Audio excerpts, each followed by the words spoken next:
But everyone, I'm so excited to introduce you to Rick Hanson. Ah, So I have been a fan of his work for years. I've read his books, and those of you who've done our 30-day meditation challenge, several of the meditations like savoring the good and the breathing practice to activate the parasympathetic nervous system are completely based on Rick's work. So he's a PhD and is a psychologist and a senior fellow at the Greater Good Science Center at UC Berkeley. He's also a New York Times bestselling author. And what I love most about Rick is that he takes neuroscience and distills it down in a way that's very tangible and meaningful and easy to kind of connect with and use in your life in a daily way. And so when I thought about, what kinds of thought leaders to bring together for this gathering and Calm to COVID, he was top of my list. And so without further ado, Rick, I'm so excited to introduce you to everyone who's on the line here today. oh, I'm really glad to be here and, bringing calm to COVID, right? I don't mean to be morbid, but I read a book. So I have a lot of background in wilderness, done a lot of rock climbing and less these days as I get older. But anyway, I'm very interested in it. I've taken hundreds of people rock climbing in kind of workshop settings, including younger people. And it's in a controlled environment in which it's objectively safe while emotionally scary. It reveals things, and it's a wonderful environment for functioning while you're scared in changing situations that you're not used to, especially if you're just kind of beginning. So for me, it was enormously meaningful as a very shy, withdrawn, socially awkward, extremely young for grade, total dark of a kid, to feel that I could move and I could succeed and I could figure it out and I could hang in there and I needed to hang in there was a really important testing ground for me personally. People find forms of growth that are similar in other domains. Certainly you don't need rock climbing for that, but it was important for me. Anyway, most recently I was just thinking about a book I read that has a very compelling title. And I read it many, many years ago, but the title is, and you might be interested in it yourself, Who Lives and Who Dies? It's a journalist writing about a series of situations where people are dropped into tough emergency life and death situations. You're sailing, your boat flips. You're in a plane, it crashes in the mountains somewhere. Your car runs out of gas in the desert. Who lives, who dies? And what are the characteristics? And one of the characteristics that massively increases the odds, it's not perfect, but increases the odds that you're in the green group, is you stay calm. And what does calm actually mean? So I thought I could just speak a little bit about that and then be guided by you, Vanessa, as to what would be helpful to you all here.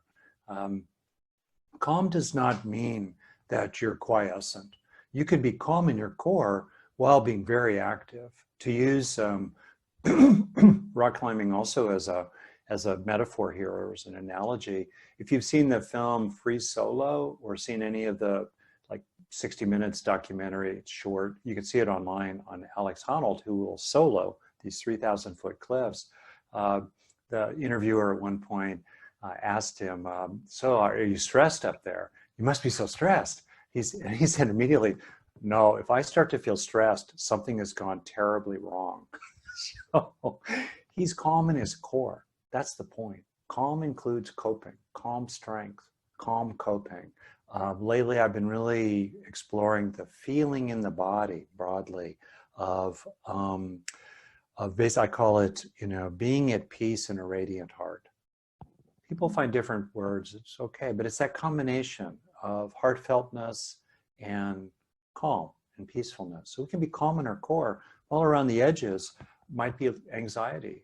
I remember going to Haiti the very first time about 10 years ago to support some programs there.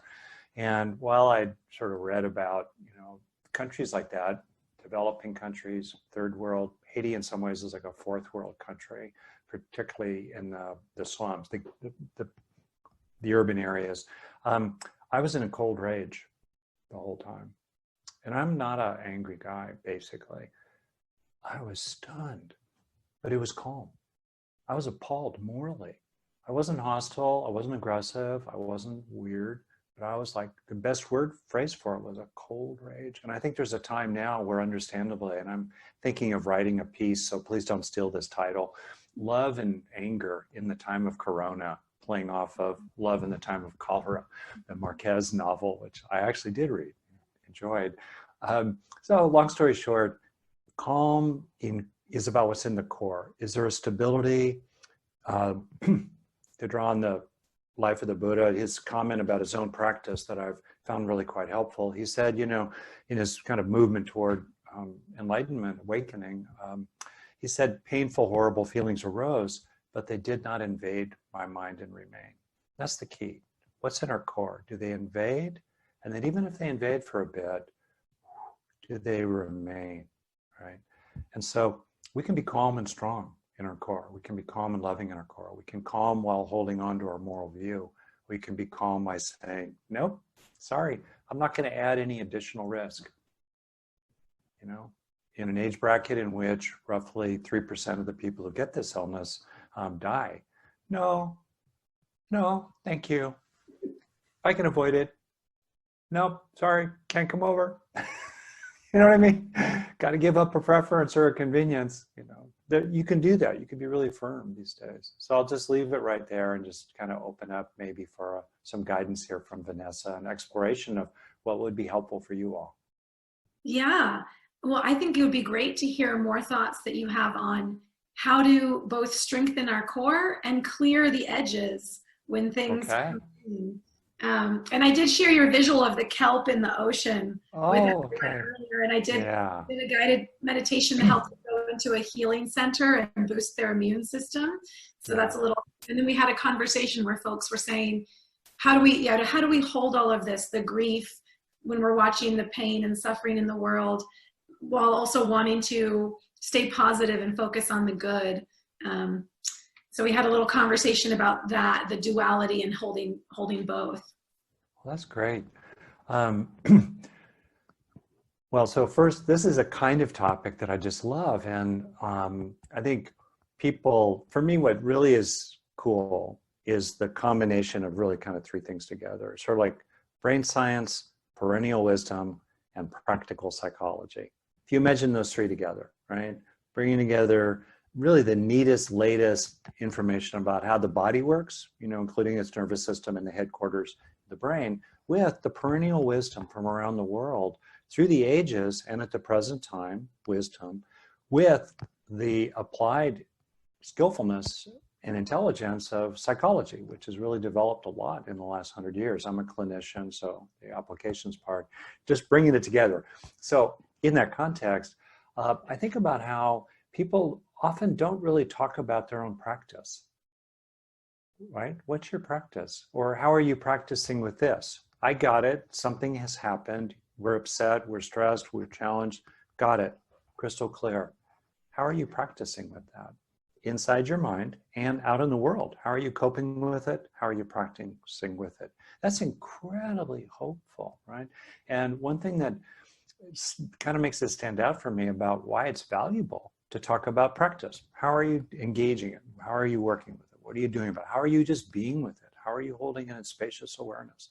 How are you nudging your mind skillfully one direction or another? Not simply witnessing, but moving into some kind of wise effort inside, all of which is good. So how are you doing that? My experience of being around monastics of all kinds, they love talking about practice. Now, they don't have much else to do. It's not like they're talking about the latest episode of The Good Doctor, which my wife and I watched last night, but you know, how are you practicing with that? So I love that we're talking about practice. So cutting to the chase here about that, I would just maybe offer two suggestions and we can talk about practice together here. To your question, Vanessa. So it is natural for the body to be calm because, as Robert Sapolsky's book title says, why zebras don't get ulcers. Most episodes of stress in the wild end quickly, he writes, one way or another, right? But chronic stress is not good for us. We're designed by Mother Nature to be able to have brief bursts of fight, flight, freeze activity, which end soon, followed by long periods of returning to our home base. the resting state of the body-mind process in which we feel our needs are being met enough in the moment. Not perfect, might be a little hungry, might be a little lonely, might be a little disappointed, might be a little scared, might be in a little pain or a lot of pain, but we're kind of coming home, coming back to center. And that's good to know. So when we come home to center, several things are really useful to do in terms of what's called the visceral core, the heart, the lungs, and the related viscera. Because calm in the body is really about, especially what's happening in those systems. As Vanessa pointed to, long exhalations slow the heart rate and are immediately calming. You want to do something experiential? Take 3 breaths in which you make the exhalation longer than the inhalation. You could do a count like inhaling 2, 3, exhaling 2, 3, 4, 5, 6. Okay, let's do it together for 3 breaths in a row.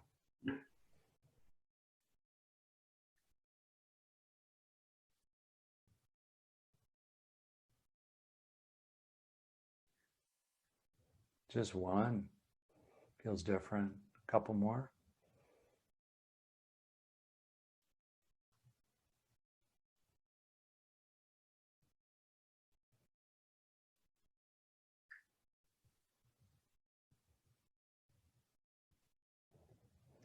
Immediate. And one thing I like about this technique, you can do it covertly. No one needs to know that you're extending your exhalation.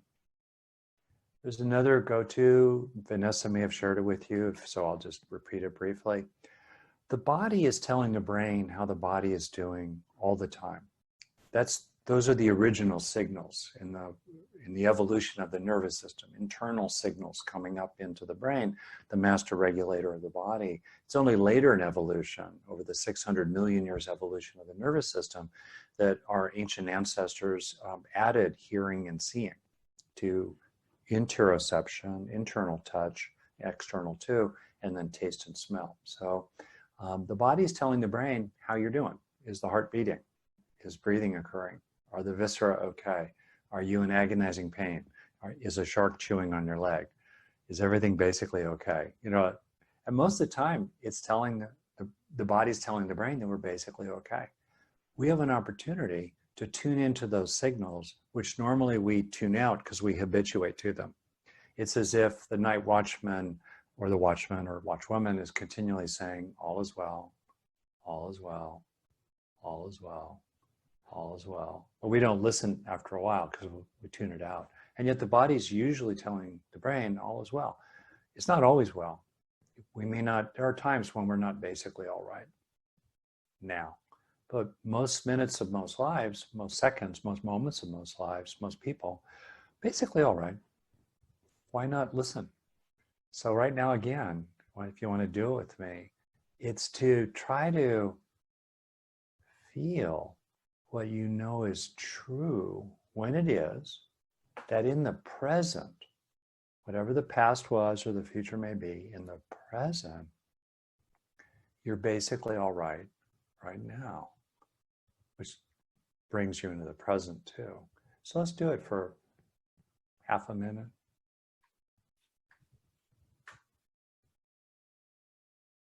And it's okay if there's a conceptual part, like you're telling yourself, whoa, I actually am okay. In the moment, whoa, who knew? Let the reassurance land, but especially kind of feel it. You go back and forth between recognizing it, feeling it, recognizing, and then increasingly you're just feeling it. You're all right now.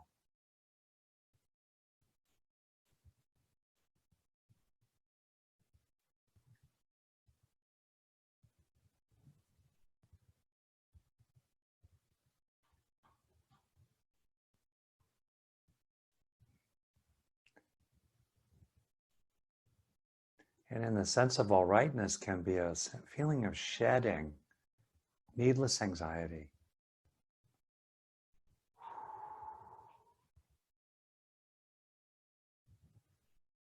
It brings you really into the present.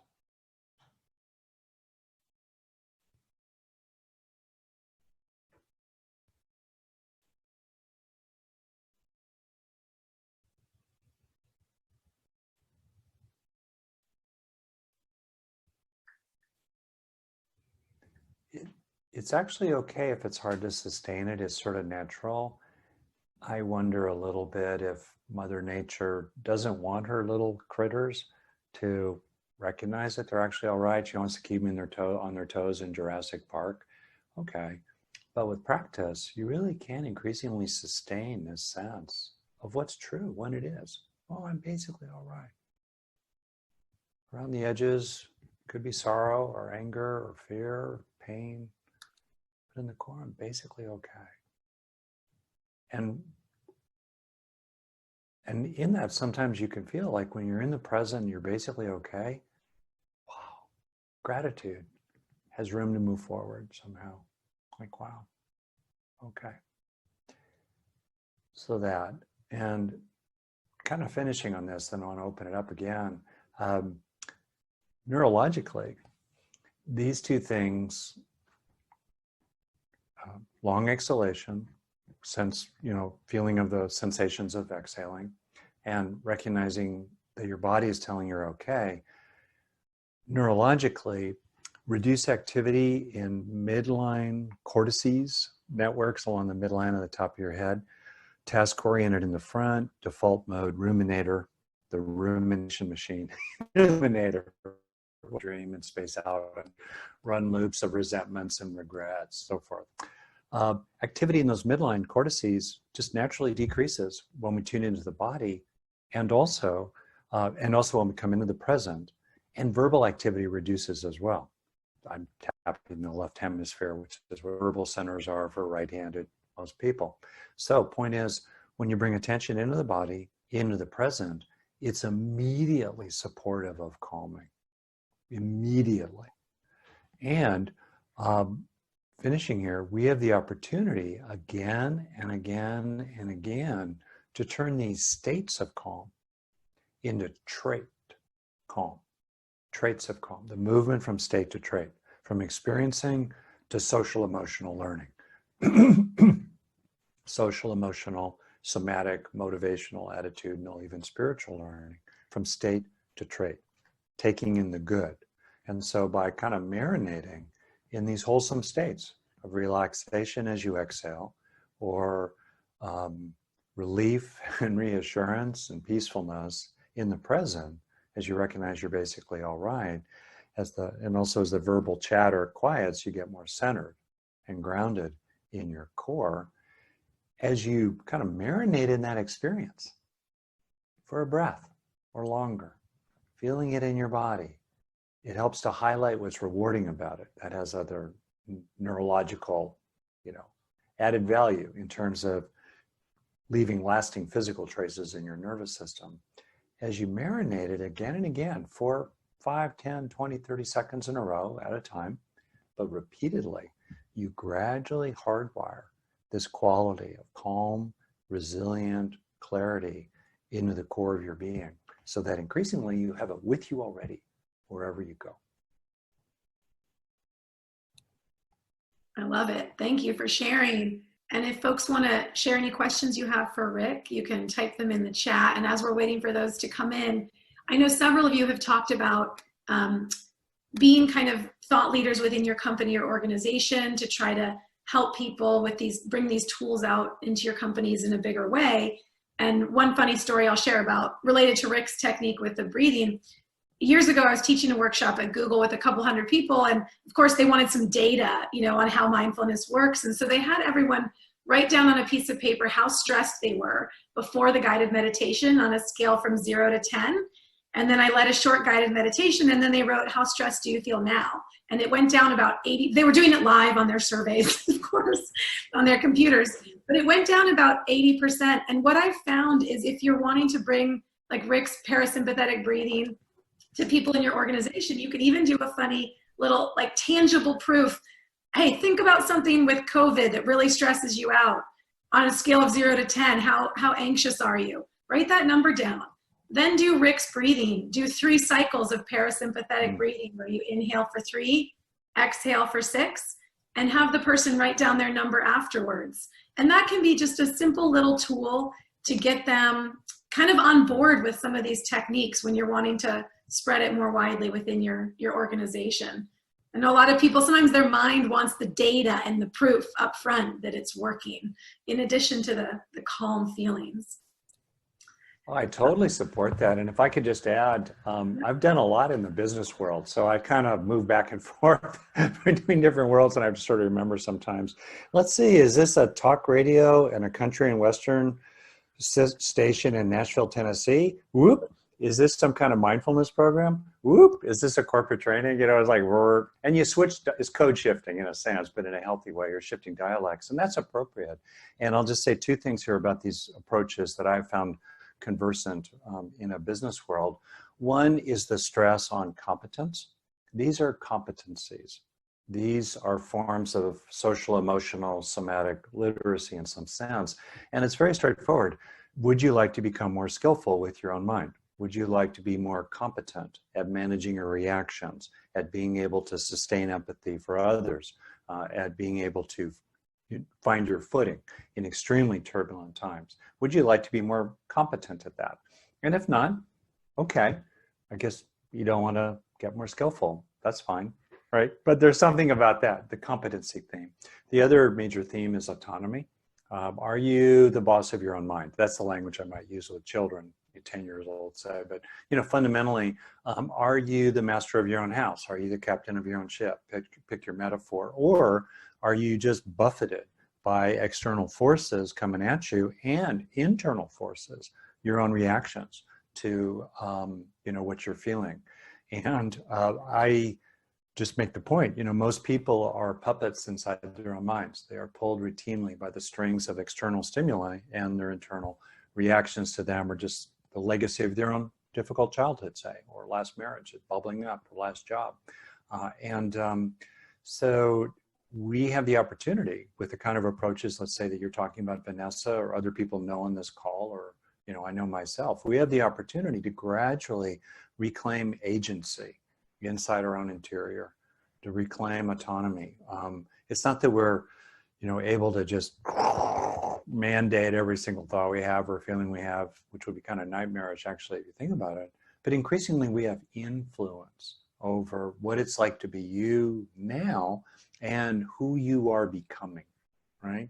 We can influence through taking in the good and, steepening our growth curve from internalizing beneficial experiences while shedding, painful, stressful ones, making the brain increasingly instead like Velcro for good experiences and Teflon for bad ones. We have that opportunity routinely, which influences who we are becoming, who is the one being, by the way, that in my view, we have the most influence over, and therefore the most responsibility to our future self, tomorrow or a year from tomorrow. Beautiful. I love it. I love that. Yeah. Agency, being a captain of your own ship. Such a great metaphor for describing it and getting people on board. So Elizabeth had a question that I think a lot of people might have, which she said, any specific suggestions for those who might seem to have a basic state of tension versus calm? Yeah. And she, extra long breathing, smiley face.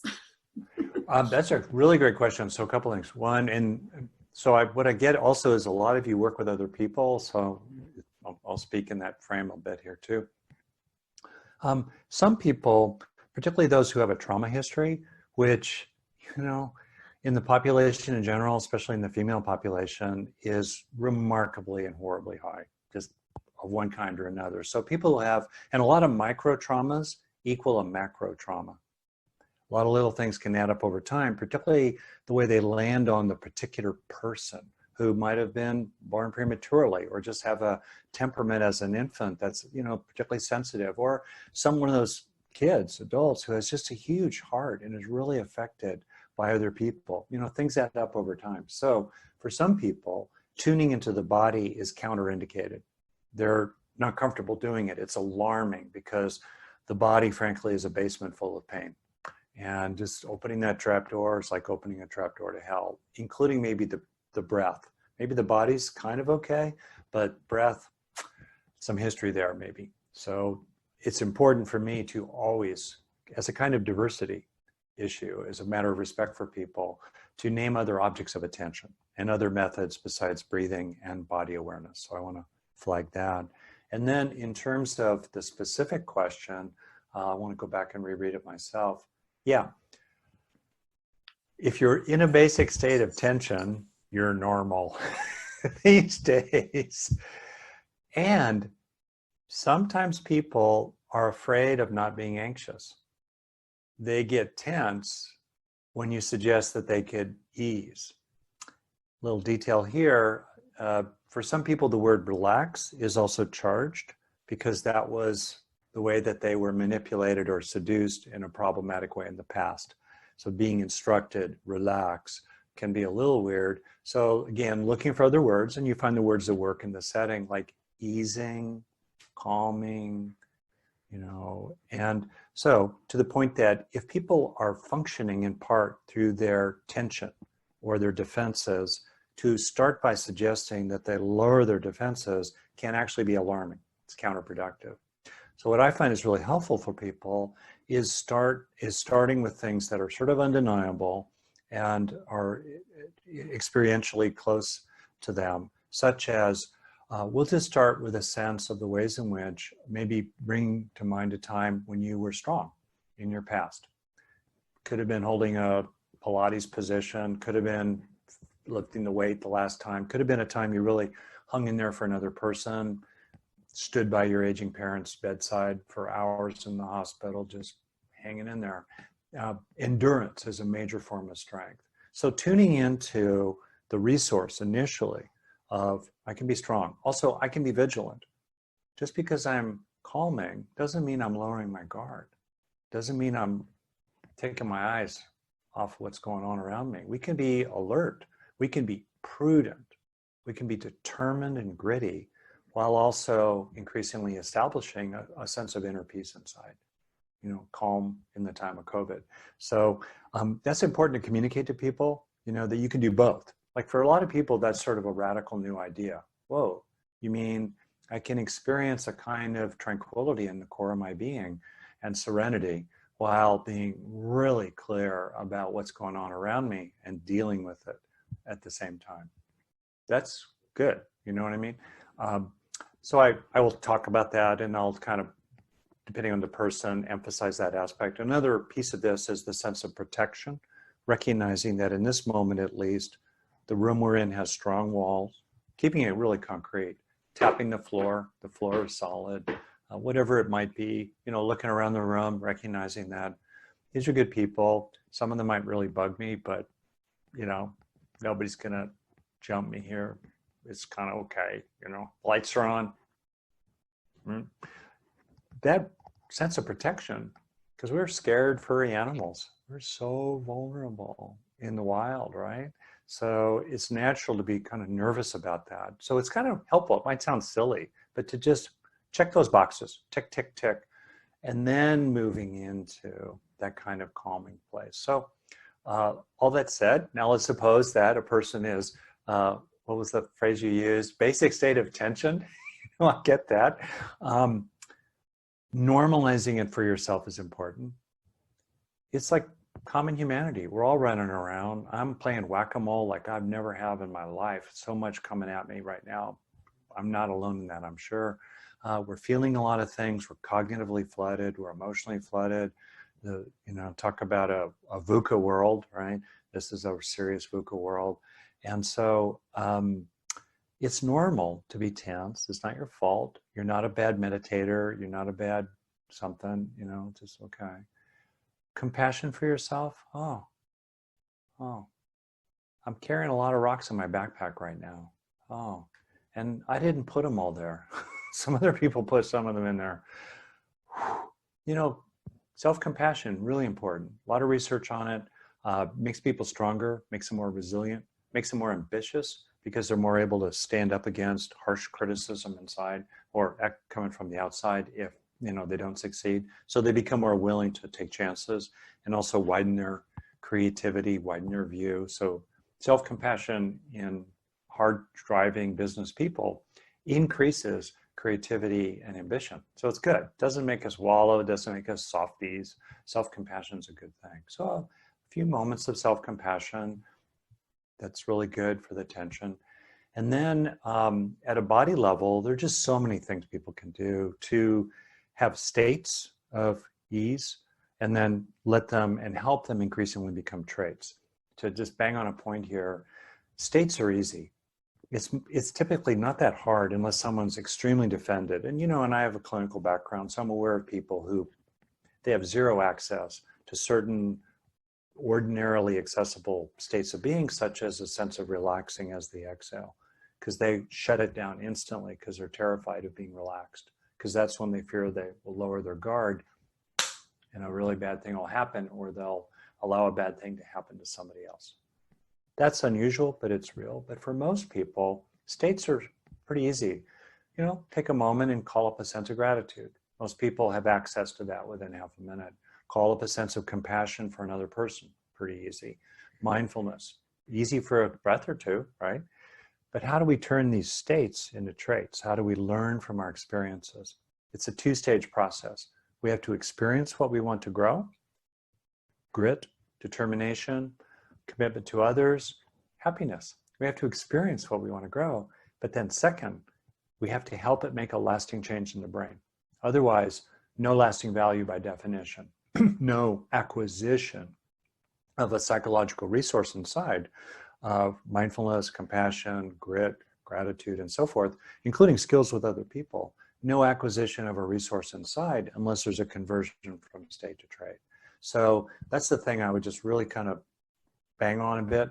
A lot of people who say, well, it's not working for me. The truth it is working for them for a few seconds, but then the experience crumbles, or they change the channel internally, or they get distracted by a channel changer outside them. And so the really, really important thing is to not lose sight of that fundamental transition, that critically important second step in which we help the experience sink in so its residues, in effect, become lodged as physical changes in the nervous system, without which there's a flat learning curve. It's really heavy to let that one sink in, especially for me, a longtime teacher and therapist, to realize how much of what I did with people had no lasting benefit and why. So we have the power, though, to turn states to traits inside ourselves. We can be the boss of the brain change process. We could take charge of the brain change process from the inside out in this critical moment where there's a movement from the experience we're having at the time to helping it land, receiving it into ourselves, which is the experience of social emotional learning.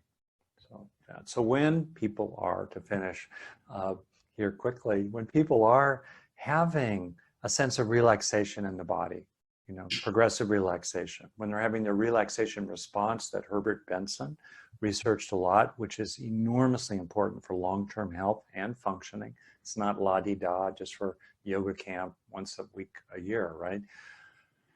As people experience relaxing, however they do it in the body, I like using things like Inner Balance from the HeartMath Institute. It's a biofeedback device that's just telling you how much your heart rate is slowing as you exhale, which is a marker of what's called parasympathetic tone, how good you are. It's a marker also of functioning in the vagus nerve complex. And it's biofeedback. It's not airy-fairy, it's science, it's evidence-based. It's the evidence of you right now.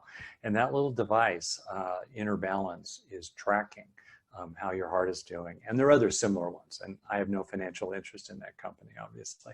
So biofeedback devices of different kinds are good, where there's a little clip to your ear or around your finger that's tracking your heart rate. But the point is, once people access that sense of calm strength, you're not just calm, but you're capable. Calm, find your own words, calm and capable, calm and coping, right? As you access that, really, really help it sink in. And then gradually, with repetition, really, with repetition, Elizabeth and everyone, with repetition, you really will develop greater trait, calm, grit, self-confidence, feelings of self-worth. They really will sink in. We just have to help ourselves again and again along the way.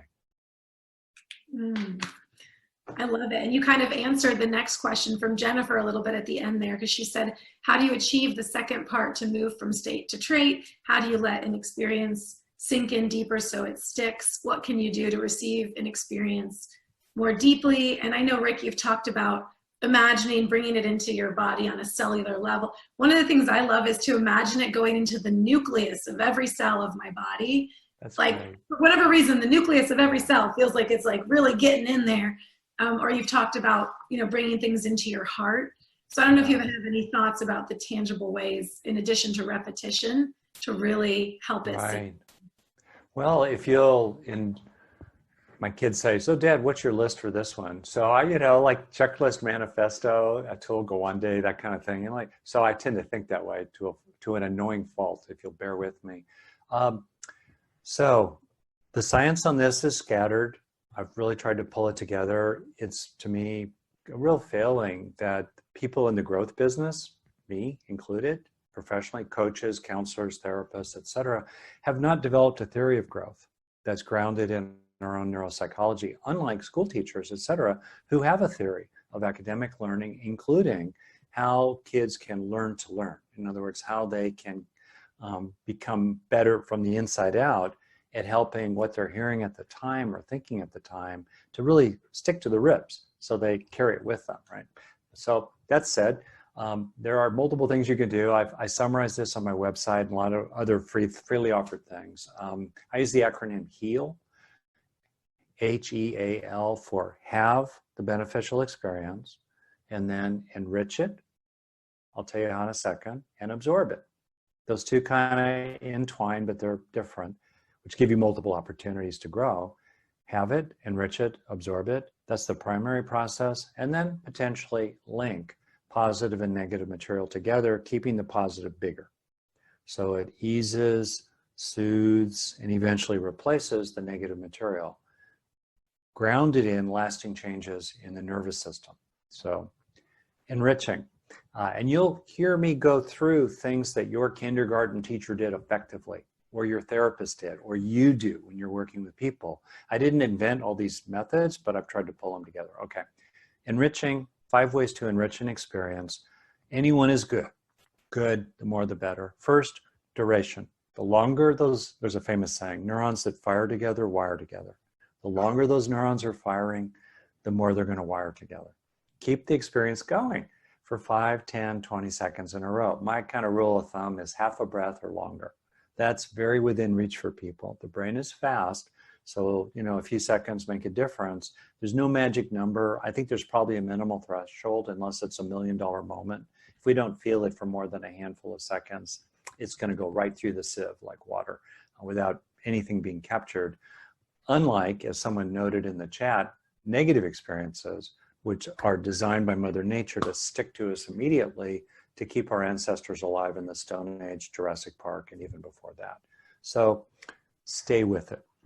Fine. And it's remarkable to watch your own mind, to seek an experience and then have it and then move on or back away from it as if you're not allowed to actually have it yourself, right? So watch your mind. See if you can stay with it for half a breath or longer. Okay. 2, intensity. The more intensely we experience something, more the neurons intensely are firing. So you can kind of turn up the volume inside. Like, can you make yourself feel really grateful? You start out, or you start being kind of relaxed. Can you really sink into the deliciousness of the relaxation? In your own way, privately, find your own thing, but just intense, and turn up the intensity. 3rd, I use a funny word, it's called multimodality. It just means bring in more aspects of experience. Bring in the thought track.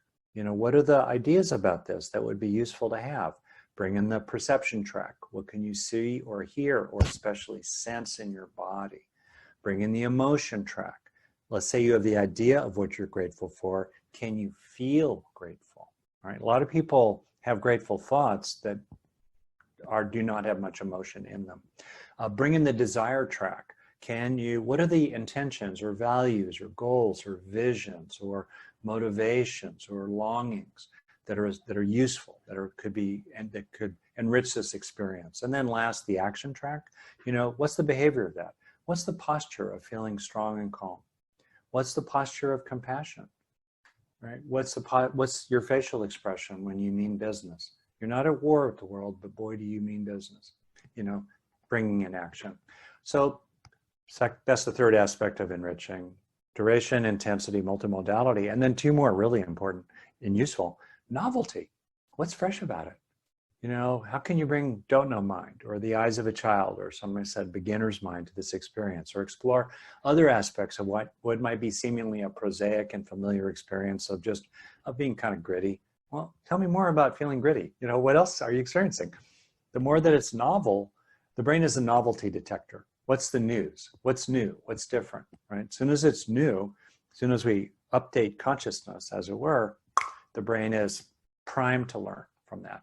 And then last enriching factor is salience. I call it personal relevance. Why would it matter to me? For example, given my dorkish childhood, why would it matter to me today that a cool, knowledgeable person like Vanessa and the rest of you are kind of interested in what I have to say? Oh yeah, that's a high value experience. It's personally relevant. We remember what's relevant. And to be clear, I'm focusing mostly here on what's called implicit memory, not explicit memory of recollections of events or knowledge, but implicit memory, the residues emotionally and somatically of our experiences, the development of expectations, our paradigms for relationship, our sense of ourselves altogether, our mood altogether. That's implicit memory, implicit learning, which is the result of implicit learning. So why would it matter to me? Okay, that's enriching, and then finishing on absorbing. 3 ways to absorb. We're going to add to 8, 5 plus 3. Intend to receive it. Get on your own side. Like, it's shocking when you start doing this. You realize all these blocks start to surface. Like, man, I'm for them, but I could care less about me. Whoa. Intend to gain from the experience. Intention. We learn from what we intend to learn from. Also, sort of sense it coming in. There's a quality of receiving, of giving over to it.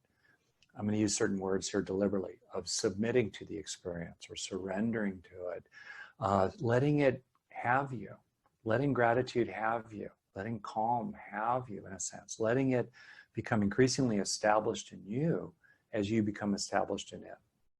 Sensing to receiving. And as Vanessa said, you know, imagery like that, I'm very visual, probably tell. So I just kind of imagine like a soft golden rain sifting down in my innards, warmth spreading inside. The kids all talk about a jewel in the treasure chest of the heart, you know, whatever works for you, like water going into a sponge. And then last, this is really a useful method, focus on what's rewarding about it. What is enjoyable or meaningful or both? What feels good, right?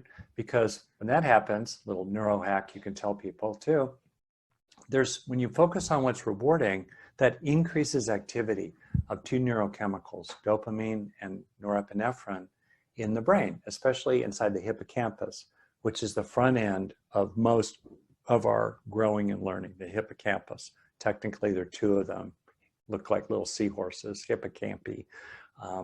And the hippocampus is important because, like I said, it's the front end of learning. And as dopamine and norepinephrine activity increase there, the experience at the time is flagged as a keeper for protection as it gets consolidated into long-term storage.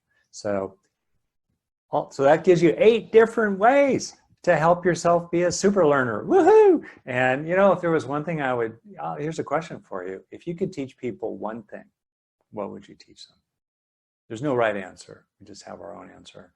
Me, I would teach them how to learn. You know, it's like when you're a kid, you get 3 wishes. Your first wish is for 100 wishes, you know, like that. It's like learning is the strength of strengths. It's the superpower of superpowers because it's what we use to grow the rest of them. So learning how to learn is really, really, really important. So it's great to have 8 different ways, you know, you can help yourself gain the most, steepen your learning curve the most from your experiences. The 3 that I routinely mention to people in a very very mainstream kind of way: stay with it for a breath or longer, feel it in your body, and focus on what's rewarding about it. Those 3. Any one of which is good. All 3 of them are really great, and they're all doable. Okay. Beautiful summary. Thank you so much. And I also loved the visual that Dar shared. She said, I imagine as I bask and savor the calm and capable feeling, it's oozing all the way from above my head past my toes, and then I seal it with my hands on my heart. Yeah, that's great. Yeah. We did have one earlier with how to get teenagers to focus on some of these techniques, and then a more recent question on Can you share more about how you would talk to a 10-year-old about these concepts of calm, or any resources you would direct us to that the kids can use independently? I know a lot of parents are homeschooling right now. There's a lot of people under one roof in close, confined spaces wanting to manage, anxieties and big feelings. So any thoughts you have on that, and then we'll probably wrap up. And yeah. Oh, good. Thank you. It's such a pleasure to be with you all too. I can see your faces, the people. It's great.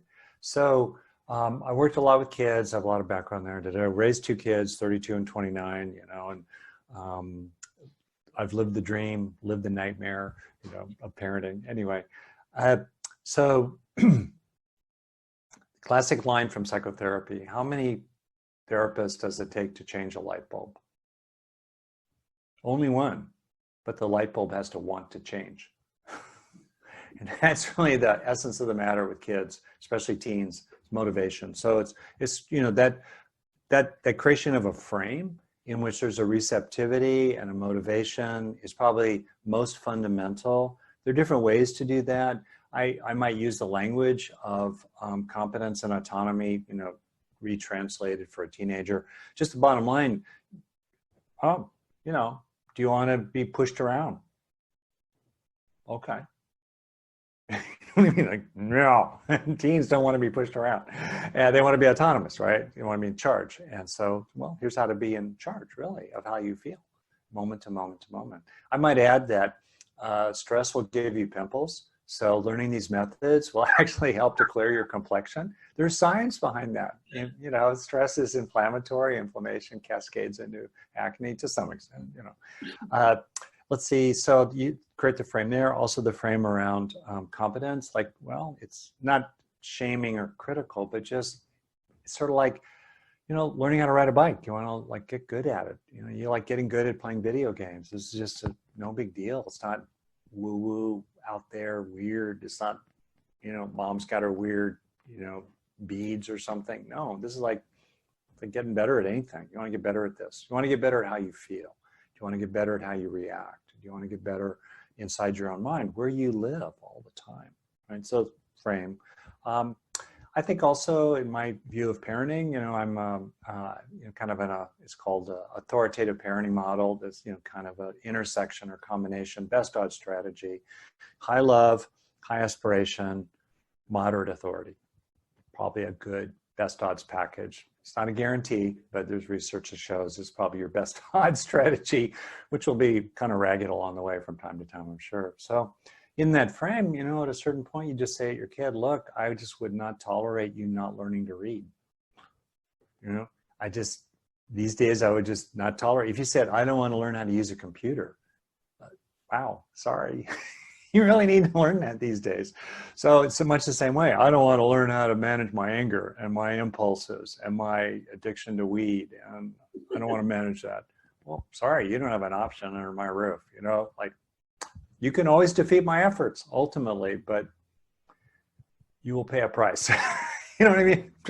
So it's not inside that frame, not like mean, horrible, but I'm a California guy, but I want to be clear, sometimes you just have to just lay it down. Quick sidebar for whatever it's worth. I think there are 4 levels of parental power. Level 1, we see it, we don't say a word. Internally, we're thinking, are you kidding me? But poker face. Oh, okay. See it, don't say a word. Level 2, see it and name it, but don't try to persuade them. Oh, I understand you have a math test tomorrow. See ya. Or something. You just name it. Or, oh, it's interesting, isn't it, that when people who are calmer have fewer pimples? Oh, you just walk out. See it, say it. They know you're trying to say it for a purpose, but keep your fingerprints off the blade. Then there's third level, where you just basically say, I'm going to try to persuade you here, but it's up to you. So I'm going to make my case. It'll be 90 seconds or less. Then you do what you do. We persuade and we really try to influence, right? And then level 4 is insistence. I insist, sorry. Safety trumps autonomy. Your safety trumps your wishes for autonomy, including autonomy that you don't have to listen to me or, sorry. Boom. So, think where you are in that ladder. The lower we stay, the longer, usually the better. But if we move up that ladder. So inside that frame briefly, teens, I just present the basic skills. It's up to you. I usually frame it as it's up to you, unless it's life or death with a teenager. So it's up to you. And if you want to feel a little calmer, this works, and sometimes I'll bring in extra authority. Like I read that, pick your favorite sports team. I read that so-and-so does this, or yeah, Serena Williams before every match, she does these like 3 breaths and then she goes out and crushes the other person. Great. Whatever works for them, right? In terms of how you communicate the skill and get the motivation around it. I'll do that pretty straightforwardly. The younger the kid, the more they need someone to take them through it. I have found that time just before bed, up to about age 14 when they kick you out for sure, depending on the age of the kid. I had this kid once who was a client of mine who was a serious drug dealer in 7th grade, hardcore kid from the, spare a lot of details, a kind of a rich kid who really wanted to be like a gangster. And yet every night this hardcore kid grabbed his blanket and walked down to his parents' bedroom at 2 or 3 in the morning and slept at the foot of their bed because he was a little kid. He was scared still, as a 13-year-old. So, point is, as we're putting them to bed, as it were, often they're open to a little psychobabble to extend their bedtime. So taking a little extra time in that sweet, vulnerable period to take them through an experience. So what was good today? Whatever, really important point. This is not positive thinking. Whatever was bad today is bad today, right? Whatever is challenging or scary or risky or could go wrong, it's real. We want to see the whole thing.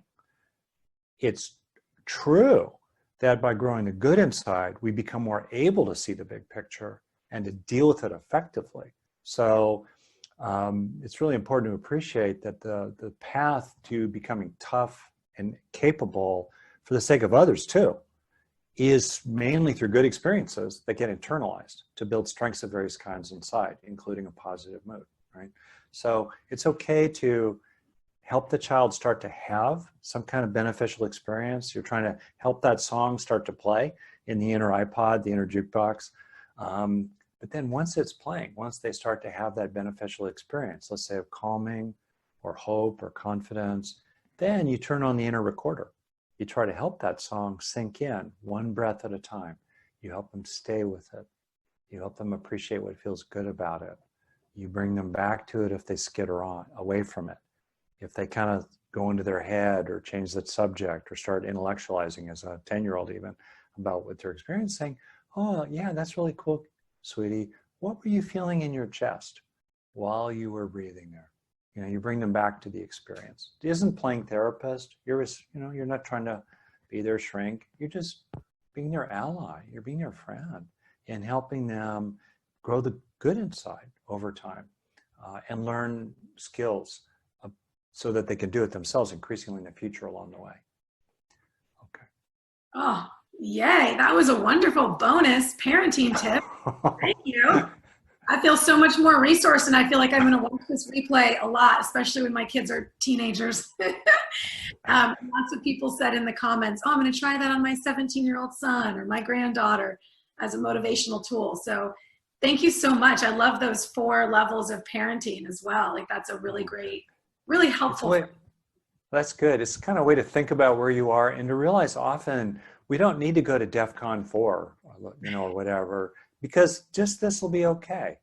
And we can leave it there. And I think my experience as a parent, where I got most into trouble was saying more than I really needed to say and bringing a kind of insistence into it that I just really didn't need to at that time. And it would have been more skillful to have just mentioned it and kept on moving.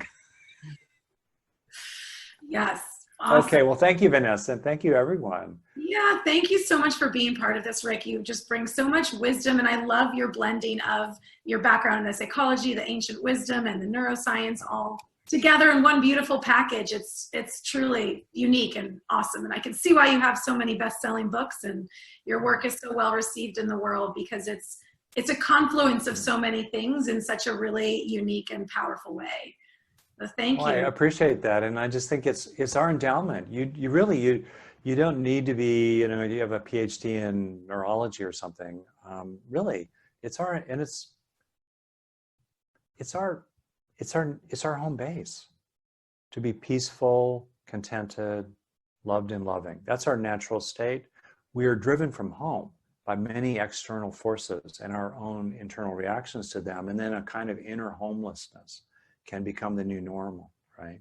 And it's wonderful to appreciate that biologically, without getting spiritual, just biologically, our resting state, um, you know, in which the body repairs and refuels itself and conserves resources, is accompanied psychologically by some qualities of peacefulness, contentment, and warm-heartedness. Because in our resting state, there's an enoughness of needs met right now, and our three major needs are for safety, satisfaction, and connection. So when there's a sense of an enoughness in the moment, in the present, of needs met, the mind naturally moves into, like I said, some qualities of peacefulness, contentment, and love. And that's our home base. That's wonderful. You know, it's great to know that. Yes, it is great to know that. And you have lots of people saying, thank you. And Dar said, podcast. So I'm going to share the link to your website and your podcast. So if people want to join, and you also have the Just One Thing, if you want to tell people about that. Well, thanks. If you go to my website, we have a free newsletter. 150,000 people get it each week. It's practice oriented. I think this week it's something like, you know, see the good, which is especially timely when we're flooded with the bad. Also recognize the good alongside the bad. Things like that. So you can sign up for it if you want. I'll never share your email address with anyone, and you can always unsubscribe. So Just One Thing newsletter. I also have many online programs that are very affordable. They're well organized. They're arranged from kind of a year-long deep dive into things called Just 1 Minute, where 57 little mini practices, micro practices, less than 2 minutes each, just 1 minute. And so, you know, check them out. They're really, really, really good programs. And they're very accessible for a general audience. Yay! Well, I just put the link to your website so people can click on good. that. You all take care. Thank you so much. So thank you for joining us, Rick. It was truly an honor. Oh, it's a total pleasure. If I had one last thought, we practice for others as well as ourselves. And it's so nice to feel, much as in this call, Vanessa, that we were practicing together and that our practice ripples out into the world and helps others. And so I want to express my gratitude to you for your own practice, which ripples out into the world and it will eventually touch me too. Awesome. You all take care. Have a wonderful day. Bye-bye. Thank you again. Take good care. Bye-bye.